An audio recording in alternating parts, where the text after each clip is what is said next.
টি-20 বিশ্বকাপের মতো মঞ্চে নামার আগে সাধারণত মাসের পর মাস চলে প্রস্তুতি, কিন্তু স্কটল্যান্ডের ক্ষেত্রে গল্পটা একেবারেই আলাদা এবং রীতিমতো নাটকীয়। প্রতিযোগিতা শুরুর মাত্র 14 দিন আগে আইসিসির চিফ এক্সিকিউটিভ সঞ্জয় গুপ্ত ফোন করেন ক্রিকেট স্কটল্যান্ডকে, জানিয়ে দেন বাংলাদেশ বাদ পড়ছে, তাদের জায়গায় বিশ্বকাপ খেলবে স্কটল্যান্ড। অথচ তখন স্কটিশ ক্রিকেটারদের হাতে নেই বিশ্বকাপের জার্সি, নেই কোনো স্পন্সর, এমনকি প্রস্তুতিরও সময় নেই। বিশ্বকাপে এটি স্কটল্যান্ডের সপ্তম অংশগ্রহণ হলেও এমন অপ্রস্তুত অবস্থায় তারা কখনো নামেনি।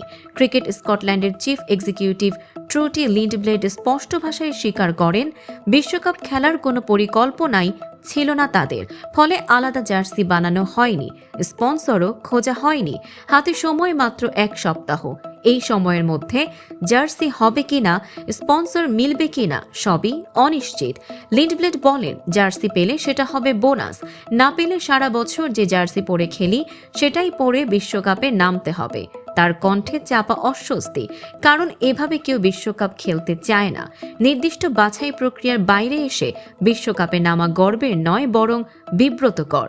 এর মধ্যেই লিন্ডব্লেড স্পষ্ট করে জানান, এই সুযোগ পাওয়ার আনন্দের চেয়েও বাংলাদেশের প্রতি তাদের মন খারাপ বেশি। তিনি বলেন, এটা ব্যতিক্রমী পরিস্থিতির ফল। বাংলাদেশের ক্রিকেটারদের জন্য সত্যি খারাপ লাগছে, তাদের প্রতি আমাদের পূর্ণ সমবেদনা রয়েছে। দর্শক, সাম্প্রতিক ও চমকপ্রদ সব খবর পেতে ফলো করুন আমাদের ফেসবুক পেজ CB24 টিভি এবং সাবস্ক্রাইব করুন ইউটিউব চ্যানেল CB24 অফিসিয়াল।